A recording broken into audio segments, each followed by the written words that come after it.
বাংলাদেশ শিক্ষার্থীদের উপরে জল কামান নিক্ষেপ করা হচ্ছে।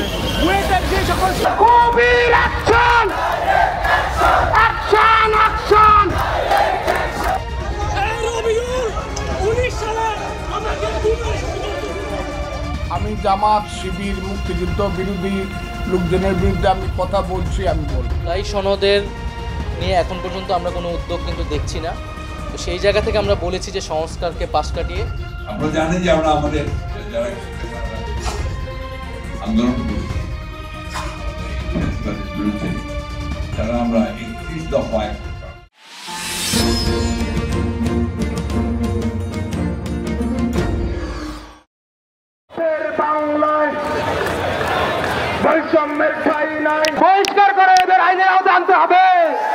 তিন দফা দাবিতে আন্দোলনরত বাংলাদেশ প্রকৌশল বিশ্ববিদ্যালয় বুয়েটের শিক্ষার্থীরা প্রধান উপদেষ্টার বাসভবন যমুনা অভিমুখে যাত্রা করলে পুলিশি বাধার মুখে পড়েন। এক পর্যায়ে পুলিশের টিয়ারশেল নিক্ষেপে শিক্ষার্থীরা ছত্রভঙ্গ হয়ে যায়। বুধবার দুপুর 1:40 মিনিটে শাহবাগে হোটেল ইন্টারকন্টিনেন্টালের সামনে সংঘর্ষের ঘটনা ঘটে। এর আগে বুয়েট শিক্ষার্থীরা তিন দফা দাবিতে শাহবাগের প্রধান সড়ক অবরোধ করেন।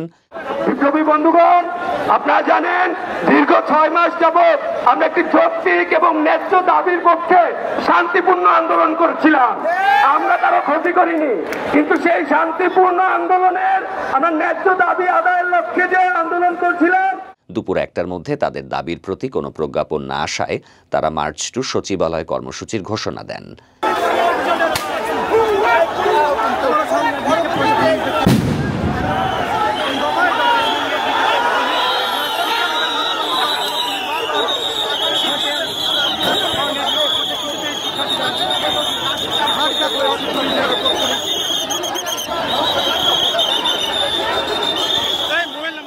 প্রতিবেদকরা জানান, শিক্ষার্থীরা ইন্টারকন্টিনেন্টালের সামনের ব্যারিকেড ভেঙে প্রধান উপদেষ্টার বাসভবনের উদ্দেশ্যে রওনা হলে পুলিশ সাউন্ড গ্রেনেড ও টিয়ারশেল নিক্ষেপ শুরু করে।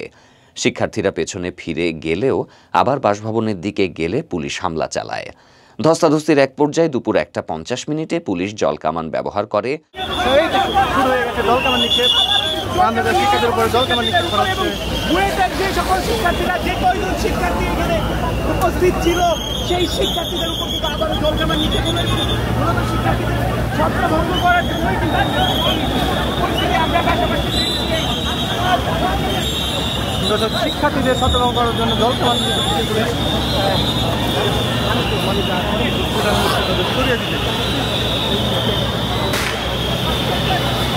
আবারও সাউন্ড ম্যান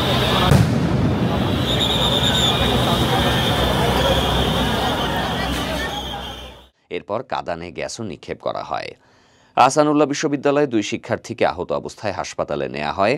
শিক্ষার্থীরা অভিযোগ করেছেন, পুলিশের এই অভিযান চলাকালীন অন্তত 5 থেকে 7 জন আহত হয়েছেন। বহুবার সাউন্ড গ্রেনেড ও টিয়ারশেল নিক্ষেপের পর শিক্ষার্থীরা ইন্টারকন্টিনেন্টালের সামনে অবস্থান ছেড়ে শাহবাগের বারডেম হাসপাতালের সামনে চলে যান। বুয়েট শিক্ষার্থী আবরার ফাইয়াজ এক ফেসবুক পোস্টে বলেন, 1টা পর্যন্ত সময় দেয়া হয়েছিল, কোনো আপডেট আসেনি। শিক্ষার্থীরা যমুনা অভিমুখে গেলে পুলিশ কোনো ব্যারিকেড ছাড়াই এসে হঠাৎ হামলা চালায়। আমরা শিক্ষার্থীদেরকে শান্ত করার চেষ্টা করেছি, তবুও লাঠিপেটা ও সাউন্ড গ্রেনেডে আহত হয়েছি। এখনও হামলা চলছেই। শিক্ষার্থীরা তাদের 3 দফা দাবি পুনর্ব্যক্ত করেছেন। তারা চান ডিপ্লোমা প্রকৌশলীদের নামের আগে প্রকৌশলী পদবি ব্যবহার না করা, ডিপ্লোমা প্রকৌশলীদের 9ম গ্রেডে পদোন্নতি না দেয়া এবং 10ম গ্রেডের চাকরিতে প্রবেশের ক্ষেত্রে স্নাতক প্রকৌশলী বিষয়। দেশের সবচেয়ে ব্রাইটেস্ট মাইন্ডগুলো এখানে দাঁড়ায় আছে। দেশের সবচেয়ে ব্রাইটেস্ট মাইন্ডগুলো এখানে 3 দিন ধরে দাঁড়ায় আছে। এদের সাথে যদি অ্যাড্রেস না করতে চাই, তাহলে ওনারা কাকে নিয়ে দেশ চালাতে যাবে?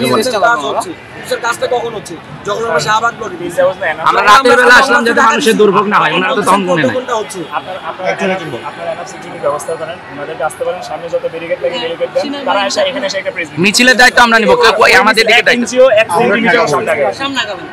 আমরা এটা এনজিও করতেছি। ওনারা যদি এইখানে এই ওনাদের ইগোর বসতে যদি ওনারা না আসতে চায়, তাহলে ইগো না তুমি বুঝতেছেন এটা।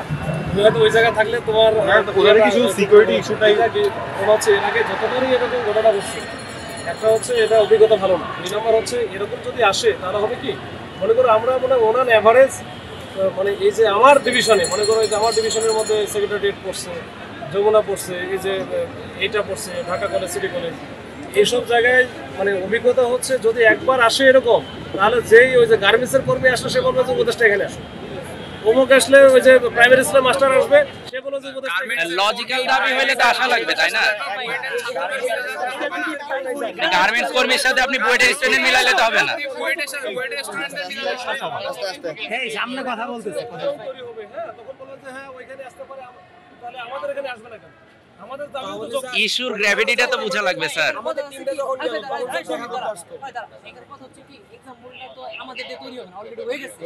জগন্নাথ ইউনিভার্সিটি এখানে তো আসছে, জগন্নাথ ইউনিভার্সিটি এখানে মাহফুজ ভাই আসছিল না? হ্যাঁ মাইলস্টোন এক্সাম্পল করে ফেলছে। এখন কথা বলছি, এক্সাম্পলটা দিলাম, ওই এক্সাম্পল কি ছিল বলতো শেষ পর্যন্ত? এক্সাম্পলটা খারাপ অভিজ্ঞতা দিয়ে গেল, একটা বোতল মারলো এবং ওইটা হচ্ছে ব্যাপক ভাইরাল হলো, যে ওই বোতলটা এত একেবারে যে মারছে সে হচ্ছে ওই উইকেট বল করতে পারে। এরকম হয়েছে না? এটার গ্যারান্টি আমরা নিচ্ছি স্যার। আমরা একটা সেফ ডিসটেন্স মেইনটেইন করেন। আমি গ্যারান্টি দিচ্ছি। আর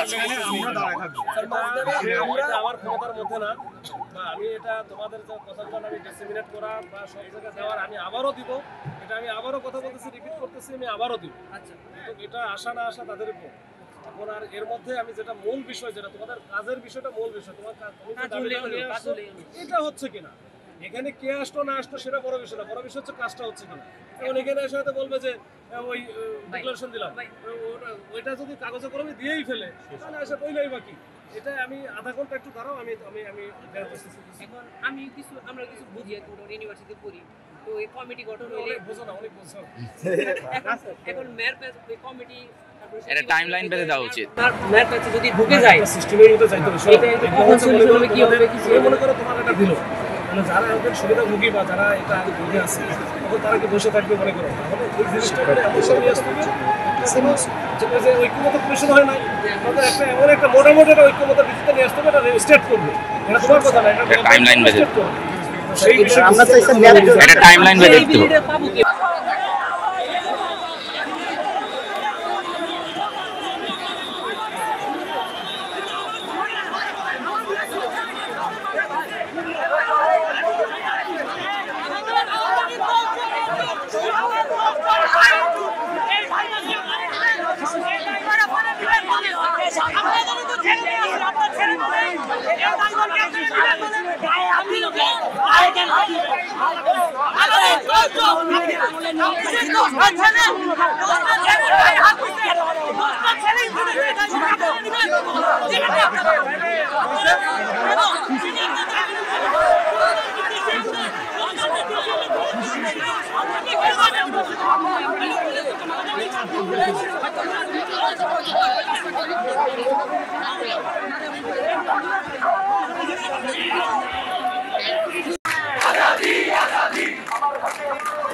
পুলিশের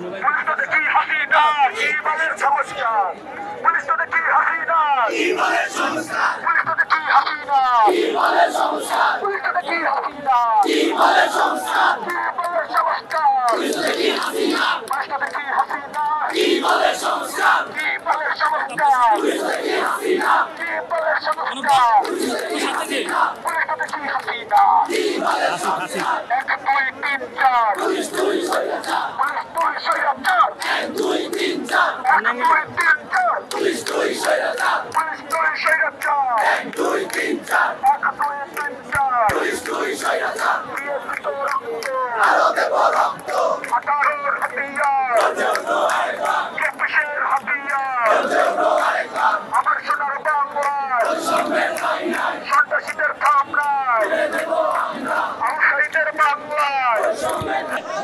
রবিউল 19 সালে আমাকে গুমের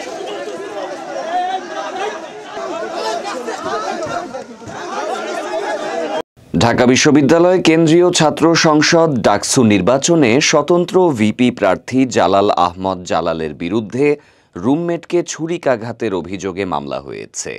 এই ঘটনায় তাকে গ্রেপ্তার দেখিয়ে আদালতে পাঠানো হয়েছে। শাহবাগ থানার ভারপ্রাপ্ত কর্মকর্তা খালিদ মনসুর বিষয়টি নিশ্চিত করেছেন।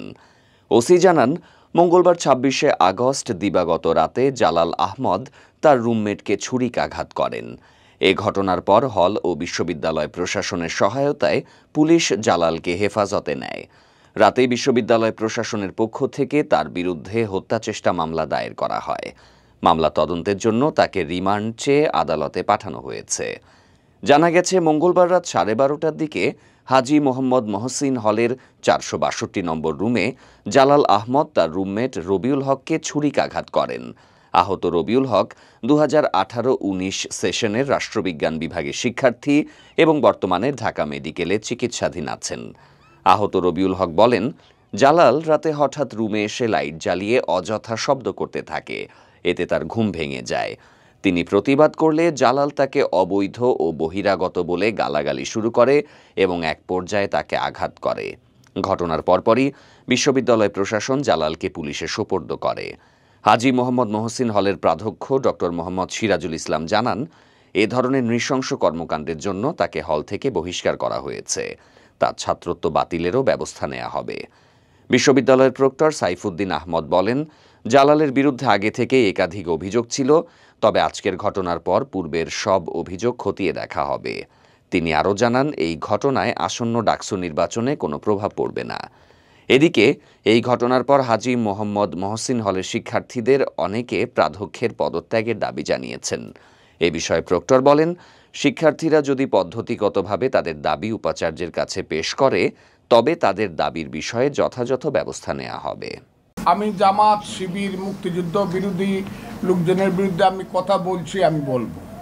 এতে যদি কোনো ধরনের আমার কথার মধ্যে যদি কারো প্রতি অসম্মান করে থাকি, আঘাত করে থাকি, তারা মনে করে, তাহলে তারা এটা পলিটিক্যালি এটা জবাব দিবে, আমি তাদের জবাব দিব। বিএনপি চেয়ারপারসনের উপদেষ্টা অ্যাডভোকেট মোহাম্মদ ফজলুর রহমান দলের দেওয়া কারণ দর্শানো নোটিশের জবাব জমা দিয়েছেন।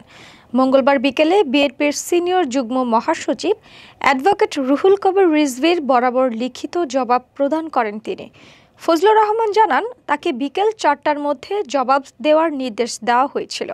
তার প্রতিনিধি বিকেল 3:30টার দিকে নয়াপল্টন কার্যালয়ে গিয়ে নোটিশ জমা দেন।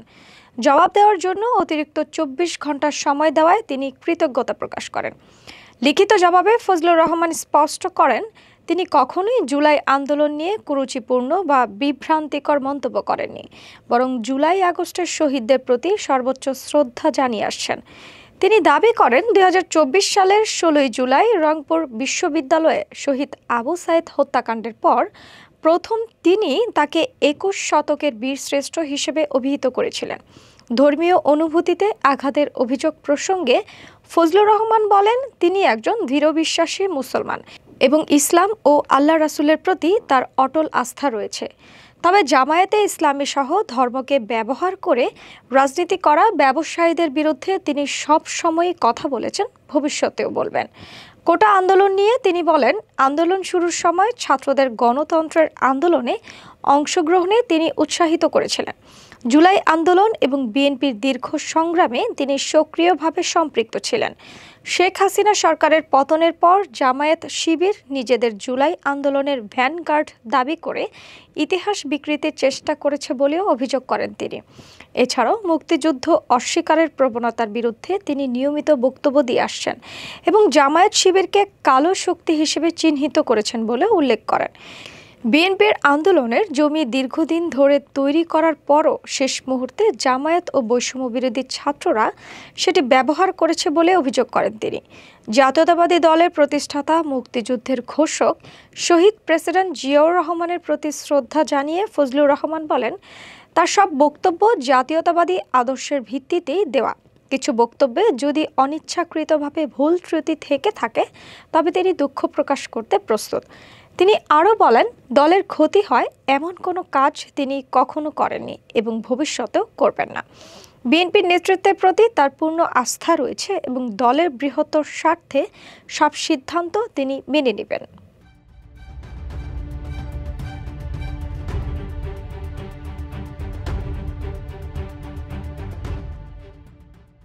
ফিলিস্তিনের গাজা উপত্যকায় ইসরায়েলি বাহিনীর বর্বর হামলায় গত ২৪ ঘন্টায় ৭৫ জন ফিলিস্তিনি নিহত হয়েছেন এবং আহত হয়েছেন আরও অন্তত ৩৭০ জন। এই হামলার ফলে ইসরায়েলের অব্যাহত গণহত্যায় মোট নিহত ফিলিস্তিনির সংখ্যা ৬২,৮১৯ জনে দাঁড়িয়েছে। মঙ্গলবার বার্তা সংস্থা আনাদুলু গাজার স্বাস্থ্য মন্ত্রণালয়ের বরাত দিয়ে এক প্রতিবেদনে এই তথ্য নিশ্চিত করেছেন। মন্ত্রণালয়ের বিবৃতিতে বলা হয়েছে, গত ২৪ ঘন্টার হামলায় হতাহতের পর মোট আহতের সংখ্যা বেড়ে দাঁড়িয়েছে ১,৫৮,৬২৯ জনে। এছাড়াও ক্ষুধা ও অপুষ্টিতে আরও ৩ জনের মৃত্যু হয়েছে, যার মধ্যে ২ জন শিশু। এতে দুর্ভিক্ষজনিত মোট মৃত্যুর সংখ্যা ৩০৩ জনে পৌঁছেছে, যাদের মধ্যে ১১৭ জনই শিশু। স্বাস্থ্য মন্ত্রণালয় আরও জানিয়েছে, অসংখ্য নিহত ব্যক্তি এখনও ধ্বংসস্তূপ বা রাস্তায় পড়ে আছেন। চলমান ইসরায়েলি বোমা বর্ষণ এবং উদ্ধার সরঞ্জামের অভাবে উদ্ধারকর্মীরা তাদের কাছে পৌঁছাতে পারছেন না। গত ১৮ই মার্চ যুদ্ধবিরতি ও বন্দি বিনিময় চুক্তি ভঙ্গ করে ইসরায়েল নতুন করে হামলা শুরু করার পর থেকে এ পর্যন্ত ১০,৯৭৫ জন নিহত এবং ৪৬,৫৮৮ জন আহত হয়েছেন। গত ২৪ ঘন্টায় ত্রাণ নিতে যাওয়া ফিলিস্তিনি বেসামরিকদের উপরও হামলা চালিয়েছে ইসরায়েলি বাহিনী। এতে ১৭ জন নিহত ও ১১২ জন আহত হয়েছেন। মন্ত্রণালয় জানায়, গত ২৭শে মে থেকে এ পর্যন্ত ত্রাণ সংগ্রহ করতে গিয়ে ২,১৪০ জন নিহত এবং ১৫,৭৩৭ জন আহত হয়েছেন। মার্চ মাসের শুরু থেকে গাজায় ইসরায়েলের পূর্ণ অবরোধের কারণে সেখানকার ২৪ লাখ মানুষের জন্য দুর্ভিক্ষ, মহামারী এবং জরুরি সেবার পতন ঘটেছে। গত নভেম্বরে আন্তর্জাতিক অপরাধ আদালত গাজায় যুদ্ধাপরাধ ও মানবতার বিরুদ্ধে অপরাধের অভিযোগে ইসরায়েলের প্রধানমন্ত্রী বেনিয়ামিন নেতানিয়াহু এবং সাবেক প্রতিরক্ষা মন্ত্রী ইয়োভ গ্যালান্টের বিরুদ্ধে গ্রেফতারি পরোয়ানা জারি করে। একই সঙ্গে গাজায় গণহত্যার অভিযোগে ইসরায়েলের বিরুদ্ধে আন্তর্জাতিক বিচার আদালতে মামলা চলছে। জুলাই সনদের নিয়ে এখন পর্যন্ত আমরা কোনো উদ্যোগ কিন্তু দেখছি না। তো সেই জায়গা থেকে আমরা বলেছি যে সংস্কারকে পাশ কাটিয়ে যদি নির্বাচনের দিকে গেলে আসলে সেই নির্বাচনটা প্রশ্নবিদ্ধ হবে। জাতীয় নাগরিক পার্টি এনসিপির আহ্বায়ক নাহিদ ইসলাম বলেছেন, জুলাই সনদের আইনি ভিত্তির মাধ্যমেই গণপরিষদ ও আইনসভা নির্বাচন চায় এনসিপি। তার মতে, এই সনদের আইনি ভিত্তি যত দ্রুত হবে তত দ্রুত নির্বাচনের দিকে যাওয়া যাবে। মঙ্গলবার রাতে চীনের কমিউনিস্ট পার্টির আমন্ত্রণে ৫ দিনের সফরের ঢাকা ছাড়ার আগে নাহিদ ইসলাম এসব কথা বলেন। শাহজালাল আন্তর্জাতিক বিমানবন্দর থেকে তার সঙ্গে এনসিপির আরও ৭ জন নেতা চীনে গেছেন। এর আগে বিএনপি, জামায়াতে ইসলামী এবং অন্যান্য রাজনৈতিক দলের প্রতিনিধিরাও চীনা কমিউনিস্ট পার্টির আমন্ত্রণে দেশটি সফর করেছেন। নাহিদ ইসলাম জানান, এই সফরের মূল উদ্দেশ্য হল চীনের সাথে যোগাযোগ বৃদ্ধি করা।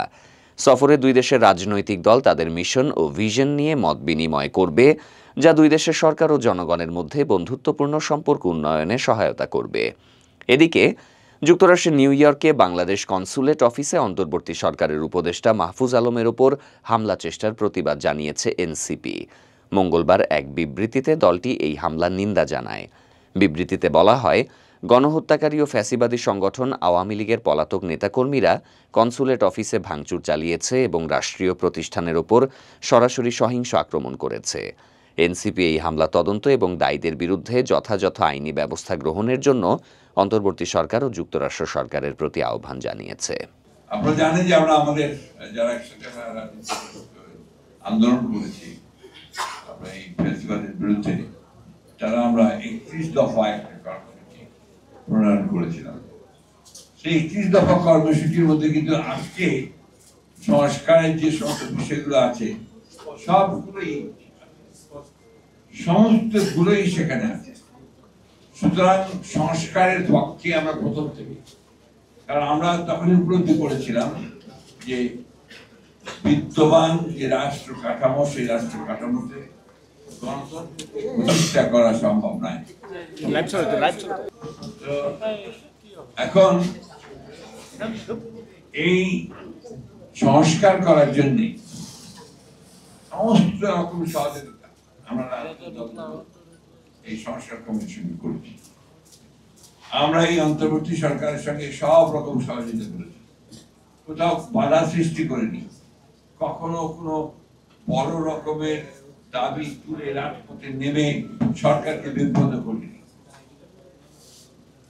দুর্ভাগ্যজনকভাবে আজকে কিছু সংখ্যক রাজনৈতিক মহল অত্যন্ত পরিকল্পিতভাবে নির্বাচনকে বানচাল করার জন্য, নির্বাচনকে ব্যাহত করার জন্য নিত্য নতুন দাবি তুলে চলেছে।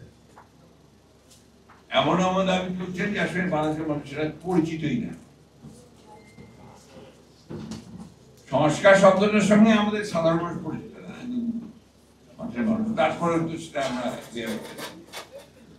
কিন্তু যখন আপনার এই যে সংখ্যানুপাতিক সংখ্যানুপাতিক ভোট প্রতিনিধিত্ব, এটা বুঝতে সময় লাগে, এটা বোঝানো কঠিন, খুবই কঠিন। এরপরে আপনার আবার যে সমস্যা আরেকটা বড় যেটা হচ্ছে যে আপনি ভোট দেবেন, কাকে ভোট দিলেন আপনি জানেন না, ব্যক্তিকে চেনেন না। আপনি ভাবলেন আপনার এলাকায় একজন অত্যন্ত জনপ্রিয় মানুষ আছে সলিমউদ্দিন সাহেব, আপনার তাকে লক্ষ্য করে ভোটটা দিলেন, কিন্তু দেখা গেল সলিমউদ্দিন হয়ে গেল, সে পার্লামেন্টের মেম্বার হয়ে গেল, সে হতে পারল না। এই বিষয়গুলো কিন্তু এখনো আমাদের কাছেই পরিষ্কার না, সাধারণ মানুষের কাছে পরিষ্কার নয়। এগুলো নিয়ে তারা হুমকি দিচ্ছেন, কথা বলছেন এবং অত্যন্ত জোরে সোরে হুমকি দিচ্ছেন। আমার প্রশ্নটা হচ্ছে যে কেন করছেন এটা? আমরা তো এই জন্যে, আমাকে অনেকে আপনারা সে সময় প্রশ্ন করেছেন, বলেওছেন এবং অনেকে বকাবকিও করেছেন। আমি 7-8 দিন পরেই, 5 তারিখের পরে 7-8 দিন পরেই আমি আমার পার্টি অফিসের সামনে 3 মাসের মধ্যে নির্বাচন দিতে বলেছিলাম। আমি বলেছিলেন আর বিলম্ব না করে 3 মাসের মধ্যেই জাতীয় সংসদের নির্বাচন দিই। আমাকে তখন সবাই সাহসী আক্রমণ করলো, তাহলে নির্বাচনী ক্ষমতায় যেতে আর কিছু না। তার কিন্তু মূল বিষয়টা তো অন্য জায়গায়। আমরা তো ঘর পড়া গরু। আমরা দেখেছি যখন একটা পরিবর্তন হয়, সেই পরিবর্তনগুলোর সুযোগ নিয়ে নেয় অন্যরা, এবং যত দেরি হয় গণতন্ত্রের পরিবর্তনের, নির্বাচনের, তত সেই সুবিধা বেড়ে যায়। আপনি দেখুন এই যে 1-11 হলো, 1-11 তো তাদের মুখ্যমন্ত্রী নির্বাচন ইলেকশন নেবে, কেয়ারটেকার গভর্নমেন্ট 2 বছর থাকলো। 2 বছর থেকে লাভ কি করলো? ফ্যাসিস্টের হাতে ক্ষমতা তুলে দিল, আওয়ামী লীগের হাতে ক্ষমতা তুলে দিল, যার ভোগান্তি আমাদেরকে 15 বছর 16 বছর, এবং বাংলাদেশের অর্থনীতিকে শেষ করলো, বাংলাদেশের রাজনৈতিক কাঠামোকে শেষ করলো, মানুষের মন মানসিকতা সবকিছু পরিবর্তন হয়ে গেল। আমি কোনোদিন রাজনীতিতে আপনার ডিপ্রেস ফিল করিনি, হতাশ হইনি। আমি সবসময় আপনার সবাইকে সাহস দিয়েছি, আমরা যে করছিলাম আমরা একসঙ্গে সবসময় সাহসের মধ্য দিয়ে চলেছি। ইদানিং মাঝে মাঝে আমার কাছে আপনার হতাশার ছায়া ঘোরা হয়ে পড়ে। কেন বলবেন আপনারা? কেন? যেদিকে তাকাই দেখি আর বেশিরভাগ মানুষই আপনার নষ্ট হয়ে গেছে, নষ্ট হয়ে গেছে। দুর্নীতি দুর্নীতি দুর্নীতি। আপনি কোন অফিস আদালতে যেতে পারবেন। আমি এর আগেও কথা বলেছি যে ওই যে আপনার আগে আমাকে বলেছেন যে আগে 1 লাখ টাকা দিতে হতো, এখন দিতে হয় 5 লাখ টাকা। এটা অর্থটা হচ্ছে, অর্থাৎ এই পরিবর্তন যে পরিবর্তন নিয়ে আসার কথা ছিল মন মানসিকতার মধ্যে, সেই পরিবর্তনটা কিন্তু আনতে পারে।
আজকের এই লং মার্চ টু ঢাকায় ঢাকা কলেজের অংশগ্রহণ আমাদেরকে আরো বড় রকমের অনুপ্রাণিত করতেছে, উদ্বুদ্ধ করতেছে।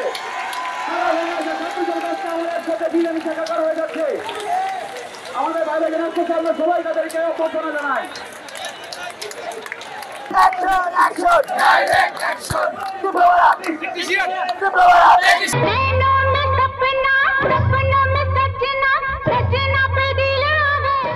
ভারতীয় সিনেমার প্রথম মহিলা সুপারস্টার শ্রীদেবী সে আর নেই, তবে তার রেখে যাওয়া সম্পত্তি নিয়েই এখন তৈরি হয়েছে বড়সড় আইনি জটিলতা। চোখের সামনে বেদখল হয়ে যেতে পারে শ্রীদেবীর প্রিয় বাড়ি। কী পদক্ষেপ নিতে চলেছেন স্বামী বনি কাপুর, আসুন বিস্তারিত জেনে নেই।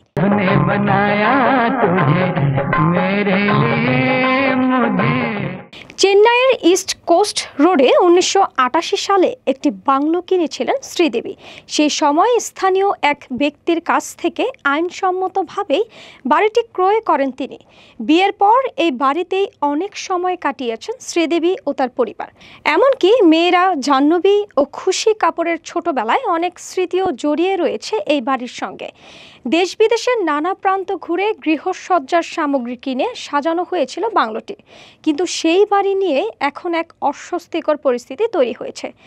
জানা যাচ্ছে বাড়িটির মালিকের দ্বিতীয় স্ত্রী ও তার 2 সন্তান সম্প্রতি দাবি করেছেন যে তাদেরও এই সম্পত্তির উপর অধিকার রয়েছে। যদিও বনি কাপুরের দাবি, যখন শ্রীদেবী বাড়িটি কিনেছিলেন তখনই ওই দ্বিতীয় স্ত্রী জীবিত ছিলেন, কিন্তু তাদের বিয়ে ছিল অবৈধ। পরে 1999 সালে তার মৃত্যু হয়। সুতরাং এই সম্পত্তি দাবির কোনো আইনি ভিত্তি নেই বলেই জানিয়েছেন বনি কাপুর। বর্তমানে পুরো বিষয়টি বিচারাধীন মাদ্রাজ উচ্চ আদালতেই এখন ঠিক করবে শ্রীদেবীর হাতে গড়া সেই প্রিয় বাড়ি কি থাকবে পরিবারের কাছে নাকি অন্য কারো দখলে চলে যাবে। এই সরকার আইয়া তো দেশে খুন ডাকাতি ছিনতাই সবকিছুই বেশিরভাগই হয়। বিগত সরকার পতন হওয়ার পরে এই সরকারের আমলে অনেক লোক মারা গেছে। ওই সরকারের আমলে তো রিক্সা চালাইয়া মনে করে না 1000-1200 টাকা কামাই করা যায়। এই সরকারের আমলে তো তেমন রিক্সা ভাড়া নাই, বাজার দরের ঊর্ধ্বমুখী, গরিবেরা কি খাইবে?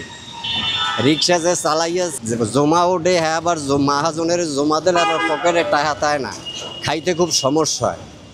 দেশই সমস্যার ভিতরে, খাইতে সমস্যা হইবে না। এখন যেই সরকার মনে করেন দেশ ভালো চালাইতে পারবে, গরিবের দিকে চাইবে, সরকার তো বহুদিন দেখছে। শেষবারের মতো যদি একবার জামাত দেখতাম ওরা কি করে, এইবার জামাতের যদি ভালো চালায় তাইলে দিমো আর কি। যারা শরিয়াতের ভিতর আছে এইটাই বলে দিয়ে দেয়, যদি এই মতো চলে। ইসলামিক শাসন আইন কায়েম করলে সবার জন্যই ভালো, শুধু আমার একার জন্য নয়, সবার জন্যই ভালো হবে। তো বহু ছিনতাইকারীর কবলে পড়ছি, টাহারা কে দেয়, টাহা দিলে তো দেয়, আর যেহেতু মোরামরি আর এত ছুরি মেরিয়ে মারিয়ে এলায়। এই ইউনূস সরকারের আমলেই এই খুন খারাপি, রাহাজানি, ছিনতাই, হাইজ্যাক সব কিছু ইউনূস সরকারের আমলে, এবং দুর্নীতিও বেশি এই সরকারের আমলে। দুর্নীতিও এরা বেশি করে। যারা বৈষম্য দূর করতে চাইছে এরাই এখন বৈষম্য বেশি করে। মামলা যখন হয়েছে বিচার হবে, নির্বাচন আর মামলা সংস্কার এইটা এক করিয়ে দিলে তো হারে নির্বাচনই হইবে না। আগে নির্বাচন হোক, পরে সংস্কার বিচার যাহা কিছু করা লাগে পরে হইবে। আগে হইলে নির্বাচন, তারপর হইল সংস্কার, এইপর হইল বিচার। আমরা এখন গাড়ি চালা শান্তি পাইতেছি না।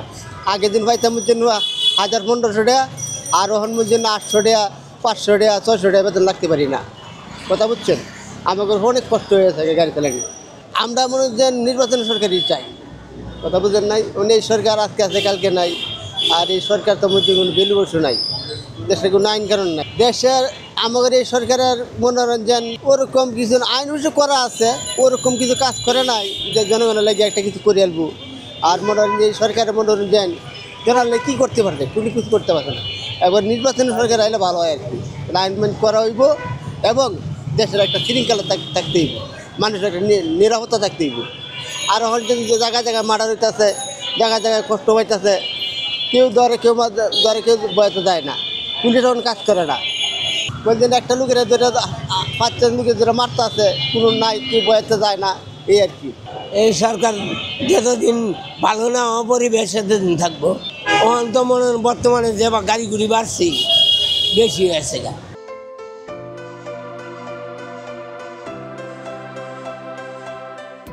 একাধিক ব্যর্থতার পর অবশেষে সফলভাবে উৎক্ষেপণ করা হয়েছে ইলন মাস্কের স্বপ্নের স্টারশিপ মেগা রকেট। মঙ্গলবার 10ম পরীক্ষামূলক প্রচেষ্টায় রকেটটি মহাকাশে একটি নতুন মাইল ফলক স্থাপন করেছে।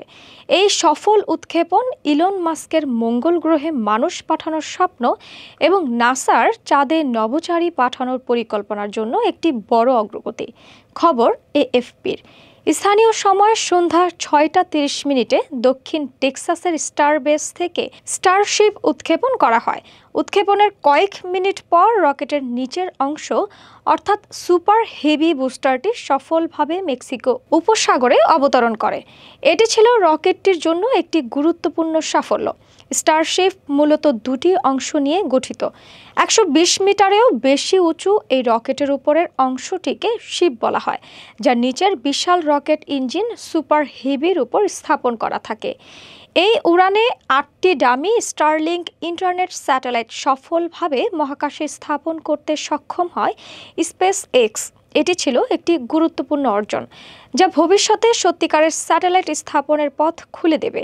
তবে পৃথিবীতে ফিরে আসার সময় রকেটের কিছু তাপ নিরোধক টাইলস খুলে যায়। স্পেস এক্স জানিয়েছে এটি ইচ্ছাকৃতভাবে করা হয়েছিল, যাতে যানের দুর্বল দিকগুলো পরীক্ষা করা যায় এবং ভবিষ্যতে আরও উন্নত করা যায়। এই সফলতার পর ইলন মাস্ক তার মালিকানাধীন সামাজিক যোগাযোগ মাধ্যম এক্সে তার দলকে অভিনন্দন জানান। তিনি বলেন, এটি স্টারশিপের ভবিষ্যতের জন্য একটি বড় মাইলফলক। তবে এই সফলতার পরেও স্টারশিপের সামনে কিছু বড় চ্যালেঞ্জ রয়েছে। ইলন মাস্কের মতে সবচেয়ে কঠিন কাজ হলো এমন একটি সম্পূর্ণ পুনঃ ব্যবহারযোগ্য হিট শিল্ড তৈরি করা যা দ্রুত মেরামত করে আবার উড়ানো যাবে। আরেকটি বড় চ্যালেঞ্জ হলো মহাকাশে রকেটটিতে জ্বালানি ভরাটের সক্ষমতা তৈরি করা, যা দূরবর্তী মহাকাশ মিশনে যাওয়ার জন্য অপরিহার্য। আচ্ছা, আপনাদের জানার সুবিধার্থে বলে থাকি, জুলাই আন্দোলনের সময় আমি নিজেও অনেক ছিলাম এখানে। আমরা নিজেও অনেক লেখালেখি করেছি, বা যখন আমাদের ক্লাসেরই কোনো সহপাঠী, আমি তো নিজে আসতে পারি নাই, তো আমার কোনো সহপাঠী যখন মার খেয়ে হয়তো বাসায় ফিরেছে, আমরাও ওভাবে প্রতিবাদ করেছি। এবং শুরু থেকে এটা বলা ছিল যে আদিবাসী কোটা কখনো এই কোটা আন্দোলনের সাথে কন্ট্রাডিক্টরি ছিল না। আমরা এটা বারবার বলে এসেছি যে আপনি যদি একটা জায়গায় যদি আপনি সমতলে আপনি যেরকম শিক্ষা ব্যবস্থার যেরকম মান উন্নয়ন করতেছেন, আপনি ওই মান যদি আপনি পাহাড়ে ওই একটা জায়গায় যদি না দিতে পারেন, তাহলে আপনার অবশ্যই বিশেষ একটা ব্যবস্থা করতে হবে, যাতে আপনি ওই পিছিয়ে পড়া মানুষজনকে দেশের বাকি অন্যান্য সবার সাথে তুলে আনতে পারেন, প্রতিনিধিত্ব যাতে থাকে। তো এইখান থেকে আমরা বলতে চাই যে এখানে জুলাইয়ের পরে যে আমাদের যে 1% কোটা রাখা হয়েছে আমাদের বিশ্ববিদ্যালয়ে ভর্তির ক্ষেত্রে, কিন্তু 1% কোটা আমাদের সংখ্যার তুলনায় একদমই অপ্রতুল। এজন্য আমরা চাচ্ছি এটা 5% করে, যাতে আমাদের সংখ্যাটাকে আরও বাড়িয়ে এনে আমাদের প্রতিনিধিত্ব যাতে সুস্পষ্ট করা যায়। না, অবশ্যই সাংঘর্ষিক না, যেটা শুরু থেকে ছিল, আন্দোলনের সময়েও ছিল যে আমাদের কোটা কখনোই সাংঘর্ষিক ছিল না এবং এখনও না। কারণ আমরা যতদিন পর্যন্ত না একটা সমতার পরিবেশ না তৈরি করতে পারছি, ততদিন পর্যন্ত আমরা চাচ্ছি যে কোটা ব্যবস্থা যাতে থাকুক এবং একটা নির্দিষ্ট পরিমাণ পর্যন্ত থাকুক এবং একটা নির্দিষ্ট সময় পর্যন্ত। এখন আপনাকে এটা ভাবতে হবে যে জাস্ট কোটার খাতিরে, কোটার ক্ষেত্রে যেটা সবসময় বলা হয় যে ওরা তো কোনো মতে পাস করে হয়তো এসেছে, কিন্তু কোটা। রাজধানীর আগারগাঁওস্থ ইসলামিক ফাউন্ডেশন ইমাম প্রশিক্ষণ একাডেমি মিলনায়তনের 7ম তলায় বুধবার বিকেল 2:30 দোয়া মাহফিল অনুষ্ঠিত হয়। অনুষ্ঠানটি আয়োজন করা হয় গণপ্রজাতন্ত্রী বাংলাদেশ সরকারের সাবেক মাননীয় প্রধানমন্ত্রী দেশনেত্রী বেগম খালেদা জিয়ার উপদেষ্টা বীর মুক্তিযোদ্ধা জনাব আব্দুস সালাম এবং বিশেষ সহকারী ও বাংলাদেশ জাতীয়তাবাদী শ্রমিক দলের প্রধান সমন্বয়ক, আন্তর্জাতিক খ্যাতিসম্পন্ন শ্রমিক নেতা অ্যাডভোকেট শামসুর রহমান শিমুল বিশ্বাসের রোগ মুক্তির উদ্দেশ্যে। অনুষ্ঠানে পবিত্র কুরআন তিলাওয়াতের মাধ্যমে দোয়া মাহফিলের সূচনা হয়। স্বাগত বক্তব্য রাখেন ইসলামিক ফাউন্ডেশনের ইসলামী বিশ্বকোষ বিভাগের সহকারী পরিচালক জনাব মোহাম্মদ ফখরুল আলম এবং ইসলামিক ফাউন্ডেশন জাতীয় শ্রমিক কর্মচারী ইউনিয়নের সাধারণ সম্পাদক জনাব মোহাম্মদ আব্দুল হক। আলোচকবৃন্দ জনাব কামরুল জামান, সদস্য সচিব ঢাকা মহানগর উত্তর বাংলাদেশ জাতীয়তাবাদী শ্রমিক দল, জনাব কাজী শাহ আলম রাজা, আহ্বায়ক ঢাকা মহানগর উত্তর বাংলাদেশ জাতীয়তাবাদী শ্রমিক দল, জনাব মোহাম্মদ মহিউদ্দিন মাহিন, পরিচালক সমন্বয় বিভাগ ইসলামিক ফাউন্ডেশন, বিশেষ অতিথি অ্যাডভোকেট আবুল হোসেন, সদস্য সচিব বাংলাদেশ জাতীয়তাবাদী ওলামা দল, জনাব মোহাম্মদ ইসমাইল হোসেন, সচিব ইসলামিক ফাউন্ডেশন, প্রধান অতিথি জনাব নুরুল ইসলাম খান নাসিম, সাধারণ সম্পাদক বাংলাদেশ জাতীয়তাবাদী শ্রমিক দল কেন্দ্রীয় কমিটি। সভাপতিত্ব করেন জনাব M A Bari, Islamic foundation জাতীয় শ্রমিক কর্মচারী ইউনিয়ন ও কেন্দ্রীয় নির্বাহী সদস্য বাংলাদেশ জাতীয়তাবাদী শ্রমিক দল। ইসলামিক ফাউন্ডেশনের মুহাদ্দিস ডক্টর ওয়ালিউর রহমান খান দোয়া ও মোনাজাত পরিচালনা করেন। এ সময় অসুস্থ নেতৃবৃন্দের দ্রুত আরোগ্য, দীর্ঘায়ু ও সুস্বাস্থ্য কামনা করা হয়। দোয়া মাহফিলে বিপুল সংখ্যক নেতাকর্মী, ইসলামিক ফাউন্ডেশনের কর্মকর্তা কর্মচারী ও জাতীয়তাবাদী শ্রমিক দলের বিভিন্ন পর্যায়ের নেতৃবৃন্দ উপস্থিত ছিলেন। জাফর ভাই সম্পর্কে অল্প সময়ে কথা বলা খুব কঠিন, আর উনি একটা বিশাল মহিলুয়ের মতো ছিলেন। 60 এবং 70 দশকে কিংবদন্তির ছাত্র নেতা, পরবর্তীকালে শ্রমিক নেতা ও পরবর্তীকালে রাজনৈতিক নেতা, যার গতি ছিল ঝড়ের মতো, এবং তাকে দেখে আকৃষ্ট না হয়ে পারা যেত না। তার কথা শুনে বিমোহিত হতাম আমরা। আমার এখনো মনে আছে, আমি যখন ঢাকা বিশ্ববিদ্যালয়ের ছাত্র, সম্ভবত ফার্স্ট ইয়ারে, আমাদের সঙ্গে নটরডেম কলেজের অনেক ছেলে এসেছিলেন, ভর্তি হয়েছিলেন, এবং তারা সব ইংরেজি মিডিয়ামের ছিলেন। রাজনীতির সঙ্গে তাদের খুব একটা সম্পর্ক ছিল না। আমরা ঢাকা কলেজের থেকে যারা এসেছি, তারা আমরা একটু রাজনীতির সঙ্গে আগে থেকে পরিচিত। আমি তাদেরকে, যেটি একই ডিপার্টমেন্টে ভর্তা বন্ধু ছিলাম, তাদেরকে নিয়ে গেলাম। যখন একটা বক্তৃতা করবেন সায়েন্স অ্যান্ড এক্সেল, জেল থেকে বেরিয়ে এসছেন, প্যালেস্টাইনের উপরে তখনও একটা বক্তৃতা তিনি করবেন। আমার এখন মনে আছে বলেই কথাটা বলছি আর কি। তো তিনি প্রায় 45 মিনিট বক্তব্য রেখেছিলেন এবং আমার সেই বন্ধুরা কমপক্ষে 15 জন, তাদের অনেককে সবাই চিনে শুরু করে আশফাক থেকে শুরু করে সবাই, তারা ওই মিটিং এর পরেই তারা ছাত্র ইউনিয়নে যোগ দেয়। অর্থাৎ তার এমন একটা বিমোহিত করবার ক্ষমতা ছিল তার বক্তব্যের মধ্যে দিয়ে, যে বক্তব্য সত্যিই আজকাল আমরা শুনতে পাই না। এক একটা সময়ে কালে যুগে কিছু কিছু নেতার জন্ম হয় যারা ওই সময় ও কালে অনেক প্রভাব বিস্তার করেন রাজনীতিতে, দেশে, সমাজ। কাজী জাফর সাহেব ছিলেন তাদের মধ্যে একজন যিনি প্রভাব বিস্তার করতে সক্ষম হয়েছিলেন। তার সঙ্গে আমাদের স্মৃতি অনেক, সেসব বর্ণনা করতে গেলে বহু সময় লাগে। শেষের দিককার একটি কথা বলে আমি পারছি না। উনি যখন জাতীয় পার্টিতে চলে গেলেন আমরা খুব মনক্ষুণ্ণ হয়েছিলাম, কষ্ট পেয়েছিলাম। এই জন্য কষ্ট পেয়েছিলাম যে এই কাজী জাফরের মতো একজন নেতা, যাকে আমরা এত শ্রদ্ধা করি, ভালোবাসি, তিনি একজন স্বৈরাচারী সরকারের সঙ্গে গেলেন, জামান ভাইরাও গিয়েছিলেন। তো আমরা কষ্ট পেয়েছিলাম। যেদিন তিনি যোগ দেবেন তার আগের দিন 7 দলের জোট, সেই জোটের একটা মিটিং ছিল সম্ভবত বাইতুল মোকাররমের সামনে। সেই মিটিং সম্পর্কে আলোচনা করার জন্য আমরা তার বাসায় গিয়েছিলাম। সেই মিটিং এর আগে সে আলোচনা তিনি আমাদেরকে বললেন যে এই ইসরায়েলকে সরাতেই হবে, তার জন্য আরো বেশি করে আপনারা রাজনৈতিক দলগুলোকে যুক্ত করতে হবে, আলাপ করতে হবে। তারপর দিনই যখন শুনলাম যে তিনি যোগ দিয়েছেন, উপায় নেই। এরপর তিনি মন্ত্রী হয়েছেন, প্রধানমন্ত্রী হয়েছেন, কখনো কখনো দেখা হয়েছে, দেখা হলে স্বাভাবিকভাবে বুকে জড়িয়ে ধরেছেন, আমরা নিজের নিজের কাজে গেছি। এরপরে পরিবর্তন যখন হলো, অর্থাৎ হাসিনা যখন আসলেন 1/11 পরে, হাসিনা আসার পরে আমাকে আমাদের ম্যাডাম বললেন কাজী জাফরের সঙ্গে একটু কথা বলো। তখনও জাফর ভাই জাতীয় পার্টিতে আছেন এবং সম্ভবত তিনি এমপি, পার্লামেন্ট ছিলেন। এবং আমি ওনার সঙ্গে যোগাযোগ করে আমি ওনার কাছে গেলাম, যে ম্যাডামের যে বাণী ছিল সে বাণীটা আমি তাকে পৌঁছে দিলাম। সে মেসেজটা ছিল to come back to the মূল ডেমোক্রেটিক ফ্রন্ট, এবং তাকে তিনি আমন্ত্রণ জানালেন যে আপনি আসেন, আমরা একসাথে এই ফ্যাসিবাদের বিরুদ্ধে লড়াই করি। তিনি আমাকে বললেন যে আমি আমার মন সবসময় চায়, কিন্তু এমন একটা জালের মধ্যে আছি, এখান থেকে বেরোতে অনেক সময় লাগতে পারে অথবা কৌশল করতে পারে। আমাকে বলে ম্যাডামকে আমার সালাম দিয়ে বলো যে আমি আসবো, কবে আসবো সেটা আমি জানাবো। এরপরে তিনি আমাকে কি খবর দিলেন যে তিনি এখন প্রস্তুত, তিনি আমার সঙ্গে দেখা করবেন। স্বাভাবিকভাবে দেখা করা সম্ভব না, কারণ ম্যাডাম একদিকে, হাসিনা একদিকে, অন্যদিকে যদি এরশাদ জানতে পারে তাহলে তাকে মহা বিপদের মধ্যে ফেলে দেওয়ার সম্ভাবনা আছে।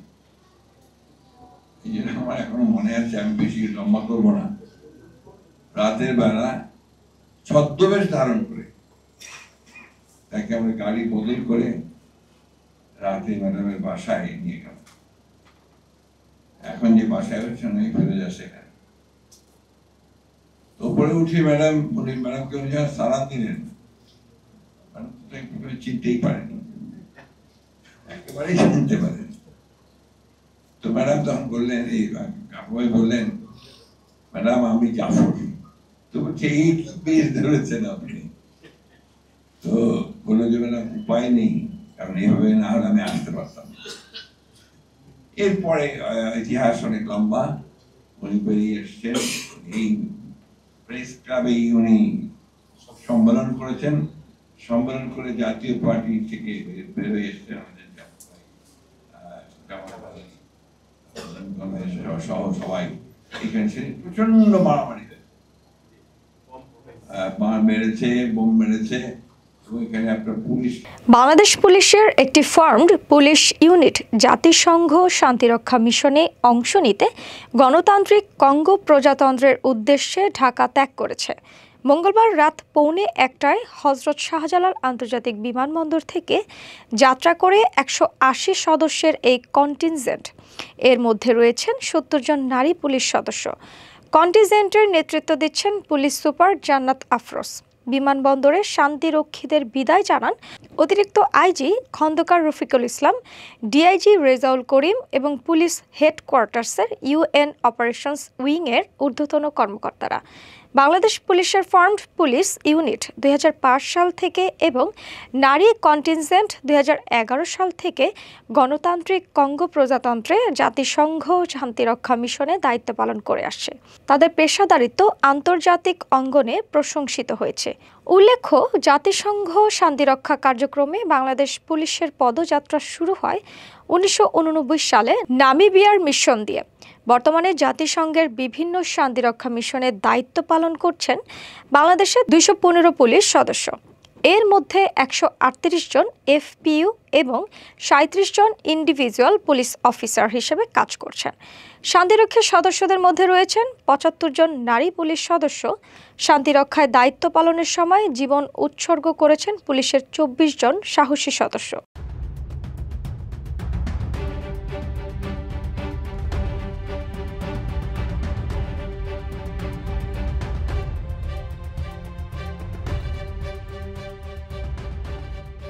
মার্কিন প্রেসিডেন্ট ডোনাল্ড ট্রাম্পের আরোপিত 50% শুল্কে বড় আঘাত লেগেছে ভারতের রফতানি শিল্পে। বিশেষ করে তিরুপ্পুরের তৈরি পোশাক, মুম্বাইয়ের হীরা এবং চিংড়ির রফতানিকারকরা পড়েছেন গভীর সংকটে। তিরুপ্পুরে নীলিমা গার্মেন্টসের মালিক এন কৃষ্ণমূর্তি জানিয়েছেন, অর্ডার বন্ধ হয়ে যাওয়ায় তার প্রায় 2.5 শতাধিক নতুন শ্রমিক কর্মহীন বসে আছেন। ক্রিসমাস পূর্ব মৌসুমে যেখানে বছরের অর্ধেক বিক্রি হতো, সেখানে নতুন শুল্ক ব্যবসায় ধস নামিয়েছে। এখন ভরসা কেবল দেশীয় বাজার ও দীপাবলির বিক্রি। একই পরিস্থিতি রাফট গার্মেন্টসেরও। মালিক শিবা সুব্রামানিয়াম জানিয়েছেন, প্রায় $10 লাখ পণ্য গুদামে পড়ে আছেন, মার্কিন ক্রেতারা কিনছেন না। তিনি হতাশ হয়ে বলছেন, এই অবস্থা চলতে থাকলে শ্রমিকদের বেতন দেব কিভাবে? শুল্কের কারণে প্রতিযোগিতায়ও পিছিয়ে পড়ছে ভারত। আগে যে শার্ট $10 মার্কিন বাজারে বিক্রি হতো, এখন দাম দাঁড়াচ্ছে $16.4। অথচ চীনের তৈরি শার্ট বিক্রি হচ্ছে $14.2, বাংলাদেশে $13.2 আর ভিয়েতনামের মাত্র $12। মুম্বাইয়ের রত্নশিল্পেও ধস নেমেছে। প্রখ্যাত জুয়েলারি প্রস্তুতকারক আদিল কোটওয়াল বলেছেন, তিনি মাত্র 3 থেকে 4% মুনাফায় ব্যবসা চালান। নতুন শুল্কে সেই সামান্য লাভও হারিয়ে যাচ্ছে। তার আশঙ্কা, আমেরিকান ক্রেতারা অন্য দেশে চলে যাবে, বছরের পর বছরের বাজার ভেঙে পড়বে। গুজরাটের সুরাটে, যেখানে বিশ্বের বড় অংশের হীরা পালিশ করা হয়, সেখানে উৎপাদন অর্ধেকে নেমে এসেছে। বহু শ্রমিককে ছাঁটাই করা হয়েছে বা অনির্দিষ্টকালের ছুটিতে পাঠানো হয়েছে। এক সময় মাসে যেখানে 2000 হীরা পালিশ হতো, এখন হচ্ছে মাত্র 300। চিংড়ি রফতানিকারকরা বলছেন, মার্কিন যুক্তরাষ্ট্র তাদের অন্যতম বড় বাজার হলেও নতুন শুল্কে তা 60%-এরও বেশি বেড়েছে। অন্ধ্রপ্রদেশের রফতানিকারক থোটা জগদীশ হতাশ হয়ে বলছেন, চাষের মৌসুম শুরু হলেও আমরা কি করব? সিদ্ধান্তই নিতে পারছি না। সরকার কাঁচামালের উপর আমদানি শুল্ক মওকুফ সহ কিছু পদক্ষেপ নিলেও ব্যবসায়ীরা বলছেন এটি যথেষ্ট নয়। বিশেষজ্ঞদের মতে, যুক্তরাষ্ট্রের ক্রেতারা এখন মেক্সিকো, ভিয়েতনাম ও বাংলাদেশমুখী হবেন। ইতিমধ্যেই ভারত যুক্তরাষ্ট্রের নতুন বাণিজ্য আলোচনা স্থগিত হয়েছে। মার্কিন কর্মকর্তারা অভিযোগ করছেন, ভারত রাশিয়ার প্রতি নরম মনোভাব দেখাচ্ছে এবং চীনের সঙ্গে ঘনিষ্ঠ হচ্ছে। এশিয়া গ্রুপ অ্যাডভাইজারি ফার্মের গোপাল নাড্ডুর বলছেন, ভারতের ব্যবসায়ীদের আত্মনির্ভরতা বাড়াতে হবে, বাজার বৈচিত্র্যকরণ এবং কোনো সুযোগ অপব্যবহৃত না রাখা। ট্রাম্প প্রশাসনের এই কঠোর শুল্ক নীতির ফলে ভারতীয় রফতানি খাতের ভবিষ্যৎ বড় প্রশ্নের মুখে। ব্যবসায়ীরা বলছেন, যদি দ্রুত সমাধান না আসে তবে লক্ষাধিক শ্রমিক বেকার হয়ে পড়ে। প্রেস ব্রিফিং করেছি, তো আমরা আমাদের ভোটারদের উদ্দেশ্যে, শিক্ষার্থীদের উদ্দেশ্যে কিছু বলেছি এবং আমাদের কর্তৃপক্ষের কাছে একটা মেসেজ দেওয়ার চেষ্টা করেছি। আমরা ভার্সিটিতে নতুন এসেছি, সর্বকনিষ্ঠ ব্যাচ আমরা এসে আমাদের ক্যাম্পাসটাকে যে সুন্দরভাবে দেখেছি, তারা যেভাবে, আমরা কিন্তু এসে কোনো র্যাগিং দেখতে পাই নাই, আমরা গেস্ট রুম, গণরুম এই ধরনের কোনো আমরা কালচার দেখি নাই। তো আমরা চাই যে এই কালচারটা যাতে আমরা ধরে রাখতে পারি, আমাদের আগত যে জুনিয়ররা আছে তারাও যাতে এই সুন্দর পরিবেশটা গ্রহণ করতে পারে, এটাই আমরা চেষ্টা করব। আর কর্তৃপক্ষের কাছে আমরা এই কথাটা বলবো যে আমাদের ডাকসু নির্বাচনটা যাতে সুন্দরভাবে হয়। ডাকসুর আগের যেই পরিবেশ, এখন পর্যন্ত উৎসব মুখর একটা পরিবেশ চলছে ক্যাম্পাসে, এবং ডাকসুর পরবর্তী যেই পরিবেশ থাকবে সেটাও যাতে এরকম সুন্দরই থাকে, ভালো থাকে, এটাই আমরা কর্তৃপক্ষের কাছে আশা করব। না, এখন পর্যন্ত এটা যদি হয় এটা দেখার দায়িত্ব কর্তৃপক্ষের, ঠিক আছে? আমরা তো আর এটা যাচাই বাছাই করবো না যে কে লঙ্ঘন করলো কে লঙ্ঘন করলো না, এটা কর্তৃপক্ষই দেখবে। আচ্ছা, আমাকে কেন ভোট দিবে? আমি হচ্ছি স্বতন্ত্র প্রার্থী, এবং আপনারা বলতে চাচ্ছেন যে রাজনৈতিক দলকে কেন দিবে না। যারা এখানে প্যানেল থেকে দাঁড়িয়েছে তাদের ফার্স্ট প্রায়োরিটি কিন্তু কোথায়, আমরা সেটা ভালো মতোই জানি যে তাদের সংগঠনের যিনি মূলে আছে সে হচ্ছে তাদের ফার্স্ট প্রায়োরিটি। তাদের কথা মতোই তারা সব কিছু করবে, তারা আমাদের কথা শুনতে বাধ্য না। কিন্তু আমরা স্বতন্ত্র থেকে দাঁড়িয়েছি, আমরা শিক্ষার্থীদের প্রতিনিধিত্ব করব, আমরা তাদের কাছে কোনো কিছু সম্পর্কে জবাবদিহি করতে। এবং আমি আমার সহপাঠীদের কথা যদি বলি, আমার 24-25 সেশন, তারা আমার কাছে আমার বন্ধু হিসেবে আমাকে কোনো কিছু সম্পর্কে একটা কথা বলতে পারে, তাদের সমস্যা সম্পর্কে, তাদের যৌক্তিক অধিকার সম্পর্কে আমাকে যেভাবে বলতে পারবে, তারা সিনিয়রদের কাছে কিন্তু সেভাবে বলতে পারবে না। তো আমি আমার 24-25 সেশনের সকলের হয়ে প্রতিনিধিত্ব করতে চাই, তাদের সাউন্ডটা আমরা, তাদের কথাটা, ভয়েসটা আমরা কর্তৃপক্ষের কাছে জানাতে চাই, এটাই চাই।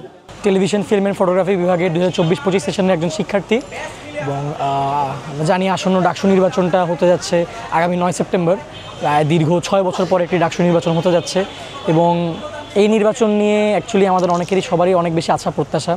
কারণ আমরা 2024 সালে দেখেছি জুলাই বিপ্লব ঘটেছে, পুরো দেশের একটা পরিবর্তন এসেছে। আমরা চেয়েছি একটা সুষ্ঠু ক্যাম্পাস হবে আমাদের জন্য, এবং আমরা একটা সুষ্ঠু দেশ গড়ব। কিন্তু আমি মনে করি এই নতুন বাংলাদেশ গড়ার ক্ষেত্রে ডাকসুটা সুষ্ঠু হওয়া এবং একটা ভালো একটা ডাকসুর একটা সংসদ হওয়াটা খুবই গুরুত্বপূর্ণ। কারণ আমরা দেখেছি দেশে যতই বিপ্লব হয়েছে, যত আন্দোলন হয়েছে, সব কিছুতে সামনের সারি থেকে নেতৃত্ব দিয়েছে আমাদের ঢাকা বিশ্ববিদ্যালয়।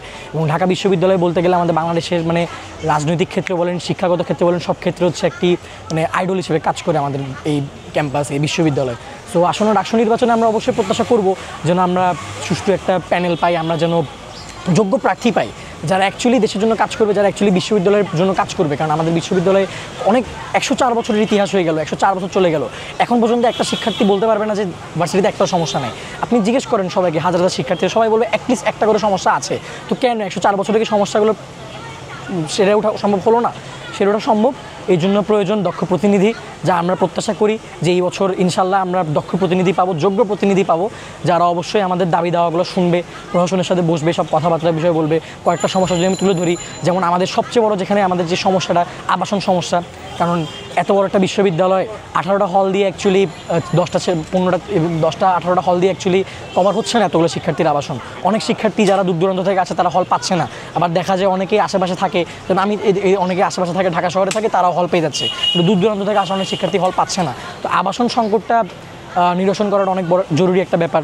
তারপর আমরা যদি বলি, আমরা শিক্ষার্থীরা এখানে 4-5 বছর ধরে থাকি, আমরা খাওয়া দাওয়াটা আমাদের একটা গুরুত্বপূর্ণ একটা সমস্যা। এখানে আমরা হলের খাবারে আমরা মানসম্মত খাবার পাই না, হাইজিনগত একটা সমস্যা রয়ে যায়, তারপরে দ্রব্যমূল্যের একটা সমস্যা রয়ে যায়। তো এই সমস্যাগুলো আসলে প্রতিনিধি না থাকলে সমাধান করা পসিবল না, কারণ আমরা একে একে গিয়ে কয়জনকে বলবো। তো একজন যদি দক্ষ প্রতিনিধি থাকে, যিনি আমাদের হয়ে যিনি সমস্যাগুলো তুলে ধরবেন, তাহলেই হচ্ছে এগুলো আমরা নিরসন করতে পারবো।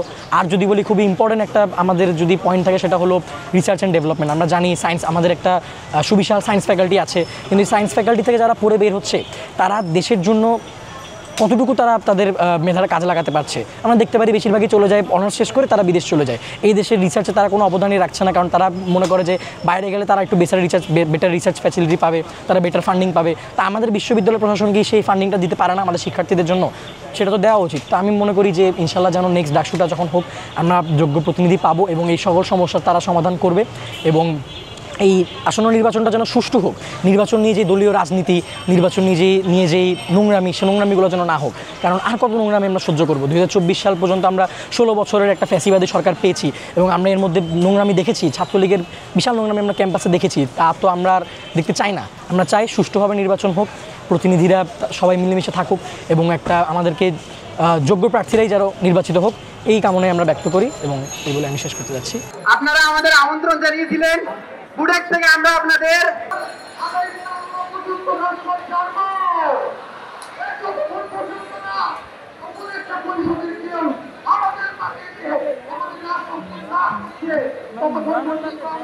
বুডেক শিক্ষার্থীদের পক্ষ থেকে বলতে চাই, আমরা বিএসসিদের সকল যৌক্তিক দাবির প্রতি আমরা সংহতি জানাই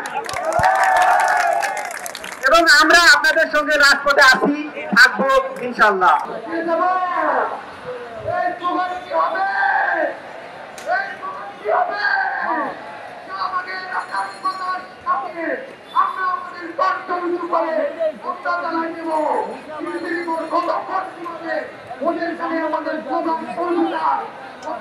এই হুঙ্কার কি থামবে?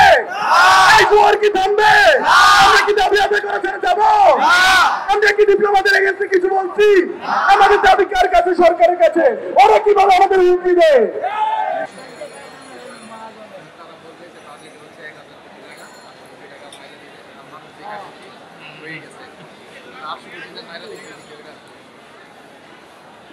সন্ত্রাসীদের কালো হাত ভেঙে দাও, গুড়িয়ে দাও, ভেঙে দাও, গুড়িয়ে দাও, সন্ত্রাসীদের কালো হাত। টিপরা হুয়া, টিপরা হুয়া, টিপরা হুয়া, টিপরা হুয়া, টিপরা হুয়া।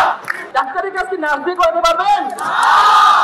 তাহলে টেকনিশিয়ানের কাজ কি করে, ইঞ্জিনিয়ারের কাজ কি করে টেকনিশিয়ান দিয়ে আপনি করাচ্ছেন? কাজেই ইঞ্জিনিয়াররা আজকে ঐক্যবদ্ধ হয়েছে, আমরা আশা করব যে ঐক্যবদ্ধ থেকে দাবি আদায় করে তারা যাবে ইনশাআল্লাহ। আমরা কি যাবো দাবি আদায় করে, নাকি বাসায় চলে যাবো? অ্যাকশন টু অ্যাকশন,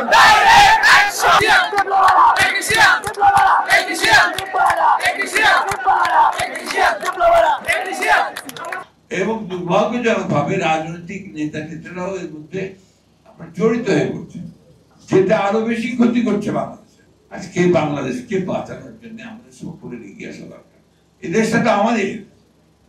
আজকে 1971 সালে আমরা যুদ্ধ করছি, যারা সবাই আমাদের অনেকে গুলি খেয়েছে, অনেকে ভাই মারা গেছে, মা মারা গেছে, বাড়িঘর পড়ে গেছে, গ্রামের পর গ্রাম জ্বালিয়ে দিয়েছে। 71-এর কথা আমরা ভুলি নাই, ভোলা সম্ভব না। অনেক প্রচেষ্টা চলছে এটাকে ভুলে যাওয়ার, কিন্তু সেটা ভোলা সম্ভব নয়। আমরা আমাদের চোখের সামনে দেখেছি আমাদের মা বন্ধুদেরকে বেইজ্জতি করতে, আমাদের চোখের সামনে দেখেছি আমরা আমাদের ভাইদের গলা কেটে ফেলে দিতে, চোখের সামনে দেখে বাস থেকে নামিয়ে গুলি করে মেরে ফেলতে 71-এ। এবং যারা সেদিন সহযোগিতা করেছে তারাই আজকে বড় বড় কথা বলছে। আমি ওই জন্যই আপনাদেরকে সবসময় অনুরোধ করছি, বলছি যে অনেক বেশি সজাগ এবং সতর্ক থাকতে হবে। অনেক বেশি আমাদেরকে এখন আমাদের লক্ষ্য অর্জনের জন্য কাজ করতে হবে। আমরা যদি মনে করে থাকি যে আমরা জিতে গেছি, সবকিছু ঠিক হয়ে গেছে, তাহলে বিরাট ভুল হবে, বিরাট ভুল হবে। আপনার সরকারের ভেতরে একটা মহল, তারা অত্যন্ত সচেতন ভাবে চেষ্টা করছে যে এই যারা গণতন্ত্রের পক্ষের শক্তি তাদের আসতে না পারে। আপনি বলেন, আজকে যখন দেখি পত্রিকায় যে নিউ ইয়র্কে আমাদের বাংলাদেশের কর্মকর্তাকে, আমাদের বাংলাদেশের উপদেষ্টাকে অথবা উচ্চপদস্থ ব্যক্তিদেরকে আওয়ামী লীগের লোকেরা হেনস্থা করছে, হামলা করছে, তখন কোথায় যাব আমরা? এই চরম হতাশা সৃষ্টি করে আমাদের। আমরা যখন আজকে একটি পত্রিকা সকালে উঠে দেখলাম, বিরাট করে যে একজন ব্যক্তি যিনি বাংলাদেশে বিখ্যাত ব্যাংক লুটের জন্য তিনি ২৫০০ কোটি টাকা দিয়ে দিয়েছেন হাসিনাকে। আমি টাকা করি না, এই সালাম দিল্লিতে বসে তিনি ২৫০০ কোটি টাকা ইতিমধ্যে দিয়ে দিয়েছেন এবং পরিকল্পনা করেছেন যে কিভাবে ওই টাকাকে ব্যবহার করে তারা বাংলাদেশে নির্বাচন বন্ধ করবে এবং হাসিনাকে আবার দেশে ফিরিয়ে আনবে। আমার বুঝি না আমাদের মানুষেরা কেন জানি না একটা কমপ্লেসেন্সিতে ভুগছে যে হয়েই চলে যায়, যার ফলে কি হচ্ছে আপনাকে কোথাও ঠিক হচ্ছে না। আপনি বলছেন যে আপনার জিনিসপত্রের দাম, মানুষ তো আবারও কথা বলে না, জিনিসপত্রের দাম একই ভাবে বেড়ে চলেছে। অর্থনীতিতে আজকে আমার কথা বলি আমি, আমার স্ত্রী আজকে সকালে ব্যাংকে ফোন করেছেন কিছু টাকা তোলার জন্য, বলছে সরি ম্যাডাম আমরা 5,000 টাকা বেশি দিতে পারবো না। তাহলে কোথায়, আমি সত্যি কথা বলছি আপনাদের, তাহলে কোথায় এই 1 বছরের মধ্যে যদি আমরা সেই পরিস্থিতির যদি আমরা পরিবর্তন আনতে না পারি তাহলে কিভাবে কি হবে? এইসব ঝামেলাগুলো এড়িয়ে যেতে পারতো যদি 3 মাসের মধ্যে নির্বাচনটা করতে পারতো, তারা একটা ইলেক্টেড গভর্নমেন্ট তার সমস্ত ম্যান্ডেট নিয়ে জনগণকে সঙ্গে নিয়ে এই সমস্ত শক্তিগুলোকে উড়িয়ে দিতে পারে।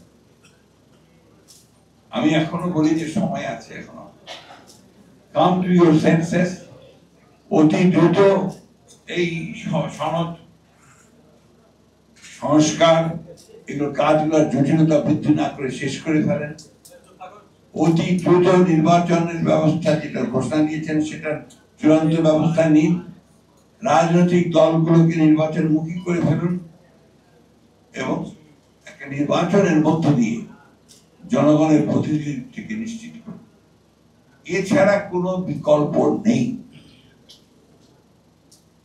বসে নেই কেউ।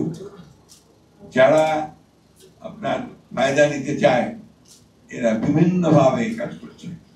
সুতরাং আমাদের দায়িত্ব হবে, যারা আমরা দেশকে ভালোবাসি, কাজী জাফরের অনুসারী হিসেবে, যারা আমরা দেশে গণতন্ত্র প্রতিষ্ঠা করতে চাই, যারা আমরা লড়াই করতে দ্বিধাবোধ করি না, যারা রক্ত দিতে দ্বিধাবোধ করি না, তাদেরকে আজকে আবার ঐক্যবদ্ধ হয়ে এই ন্যূনতম বিষয়গুলোর উপরে একমত হয়ে আমাদের সামনের দিকে এগিয়ে যাওয়া। বন্ধুগণ, সুযোগ বারবার আসে না। বাংলাদেশের দুর্ভাগ্য, অনেকবার সুযোগ এসছে, বাংলাদেশের মানুষই তা অর্জন করেছে। আবার এই বাংলাদেশের মানুষের হাতেই, প্রতিটি মানুষের হাতেই তা সব শেষ হয়ে গেছে। আমরা গোটা জাতি শেখ মুজিবের পিছনে পাগলের মতো ছুটেছিলাম, মরনা ভাসানী পর্যন্ত পিছনে পড়ে গিয়েছিল। সেই কাজে শেখ মুজিবুর রহমান জাতির সঙ্গে চরম বিশ্বাসঘাতকতা করে একদলীয় শাসন ব্যবস্থা করেছে। অস্বীকার উপায় আছে? ঠিক একইভাবে পরবর্তীকালে আমরা দেখেছি যে এই ঘটনাগুলো ঘটেছে। তাই বন্ধুগণ, কথা শেষ করব অনেক, আমি এখন আর আগের মতো জোরে কথা বলতে পারি না, দম পাই না। বয়স হয়ে গেছে, অনেক অসুখ আক্রান্ত হয়েছে। আমি আপনার ধীরে ধীরে বসে বসে এই কথা বলতে, আমার ভাই যে আমার চেয়ে অনেক বড়, অনেক শক্ত। তো আমরা কিন্তু প্রায় বসি, প্রায় কথা বলি, আমরা কাজ করছি, আলোচনা করছি। যতই আপনার আমি বলি যে আগে কখনো আপনার এই ডিপ্রেশন হয়নি, এখনো কিছুটা ডিপ্রেশন ছায়া করছে, তারপরেও বলি যে আমরা কিন্তু ডিপ্রেসড হয়ে যাওয়ার মানুষ নই, আমরা ফ্রাস্ট্রেটেড হয়ে বসে থাকার মানুষ নই। আমরা আমাদের যখনই সময়ের প্রয়োজন আসে আমরা উঠে দাঁড়াতে জানি। বাংলাদেশের মানুষ উঠে দাঁড়াতে জানে, উঠে দাঁড়িয়েছে বারবার। সেই জন্যই বাংলাদেশের মানুষ বাংলাদেশের মানুষ, সেই জন্যই ফিনিক্স পাখির মতোই বারবার জেগে উঠে বাংলাদেশ। আজকে আমি এখানে খুব আমাদের মূল নেতা আমাদের মৌলানা আব্দুল হামিদকে ভাসানীকে স্মরণ করছি। আর একজন আমাদের বিপ্লবী নেতা, যিনি বাংলাদেশকে পরিবর্তন করে দিয়েছিল অত্যন্ত অল্প সময়ের মধ্যে। বাংলাদেশের রাষ্ট্রের যে অস্তিত্ব, তাকে তিনি যুদ্ধের মধ্যে দিয়ে শুরু করেছিলেন, যুদ্ধের ঘোষণা দিয়ে শহীদ প্রেসিডেন্ট জিয়াউর রহমান, তাকে স্মরণ করছি।